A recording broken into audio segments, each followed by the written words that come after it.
warahmatullahi wabarakatuh.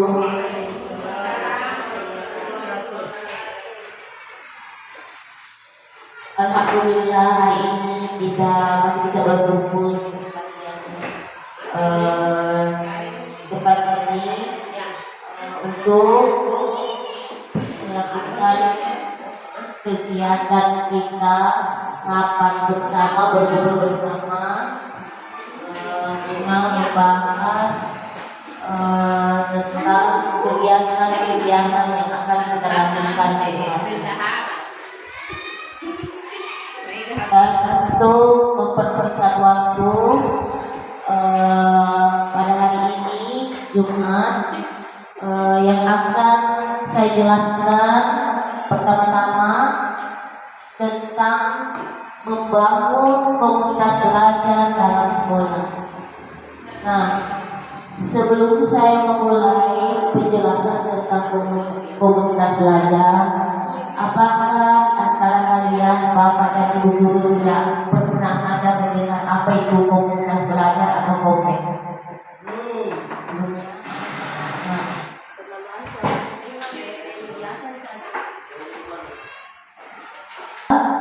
Nah, karena ini komunitas belajar atau komik ini masih awal bagi kita semua, dan Ibu guru baru ada beberapa sekolah yang membentuk komunitas belajar.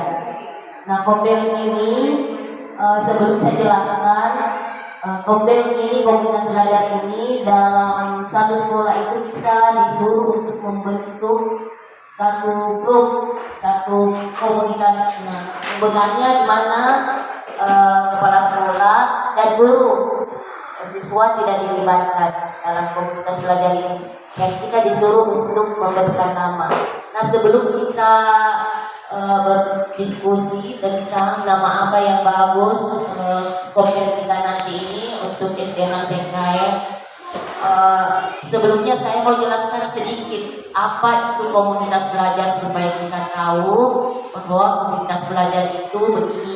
Misalnya nanti di luar ada yang tanya di komunitas belajar, terus kita takut tahu apa itu komunitas belajar. Nah, di sini saya mau jelaskan sedikit. Ya, yang pertama itu apa itu komunitas belajar dalam sekolah. Komunitas belajar dalam sekolah adalah sekelompok pendidik dan tenaga pendidikan. Yang dimaksud di sini adalah guru, ya, dalam satu sekolah yang belajar bersama-sama, berkolaborasi, yaitu dalam secara rutin dengan tujuan yang jelas dan terukur untuk meningkatkan kualitas pembelajaran sehingga berdampak pada hasil belajar peserta didik. Jadi di sini kita sebagai guru dituntut untuk berkolaborasi, artinya di sini bekerja sama untuk meningkatkan kualitas pembelajaran. Nah, di sini kualitas pembelajaran dimaksud di sini apakah nanti itu kegiatan di dalam kelas ataupun di luar kelas, ya. Yang jelasnya kita dituntut untuk lebih meningkatkan. Kalau misalnya hari ini atau hari sebelumnya masih begitu-begitu saja, nah setelah nanti ada komunitas belajar itu kita dituntut lebih bagus lagi dari hari kemarin, ya. Nah, itu yang pertama. Kemudian yang bagian D-nya, apa tujuannya? Jadi tujuannya komunitas belajar dalam sekolah diharapkan dapat meningkatkan kompetensi pendidik dan membangun budaya belajar bersama yang berkelanjutan sehingga berdampak pada peningkatan hasil peserta didik. Nah, itu tujuannya, meningkatkan kompetensi. Jadi kalau nantinya sudah terbentuk secara ini, maksudnya perlahan peserta didik kita cara belajarnya lebih bagus lagi. Misalnya ikut perlombaan begitu, dia selalu juara. Nah, itu sudah dikatakan sudah meningkat pendidikan yang berkelanjutan sehingga dampaknya peningkatan hasil belajar peserta didik. Jadi dampaknya nanti kembali ke siswa kita, ya. Yang dimaksud di sini siswa cara belajarnya lebih bagus, nilainya lebih bagus, ya, sehingga menghasilkan peserta didik yang berprestasi. Misalnya dia sudah tamat dari SD 6 SMKE, dia bisa mendapat beasiswa misalnya, ya, lulus tes, tanpa tes bisa masuk ke jenjang selanjutnya misalnya SMP begitu. Jadi tujuannya itu komunitas belajar untuk meningkatkan pendidikan yang lebih bagus lagi. Kemudian bagian C, mengapa komunitas belajar dalam sekolah sangat penting?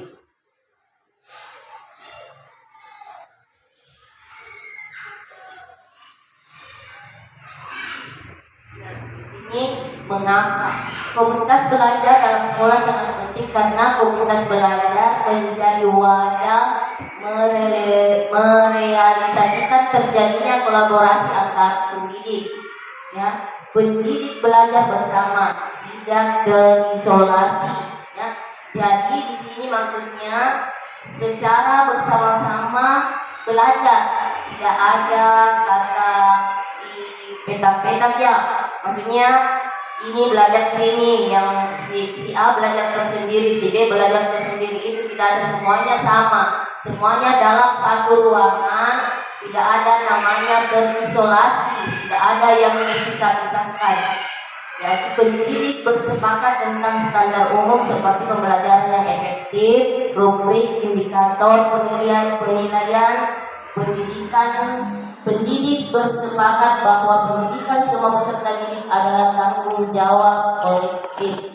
Jadi apapun hasilnya nanti, hasil yang diberikan oleh peserta didik kita itu tanggung jawab bersama kita, guru-guru, ya, dan kita sebagai penanggung jawabnya. Kemudian dengan adanya komunitas belajar dalam sekolah, ketimpangan kompetensi antar pendidik dapat diminimalisir, sehingga peserta didik memperoleh pengalaman belajar dengan kualitas yang sama siapapun pendidiknya. Jadi di sini kita tidak menilai siapa pendidiknya, harus orang dari sini, harus yang dari mana, semuanya sama. Yang jelasnya ini yang ditampilkan di sini adalah mutunya. Jadi proses belajar dalam komunitas yang terjadi secara berkelanjutan akan membentuk ekosistem dan budaya belajar yang pada akhirnya akan berdampak pada peningkatan kualitas pembelajaran dan hasil belajar peserta didik. Kemudian kita lanjut lagi bagian D, terakhirnya bagian D, apa yang menjadi acuan dan dalam mengelola komunitas belajar.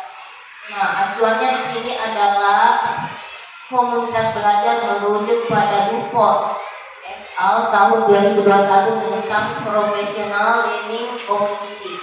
Terdapat 3 ide besar untuk mengoptimalkan terbangunnya komunitas belajar yang berpusat pada pembelajaran peserta didik, yakni 1.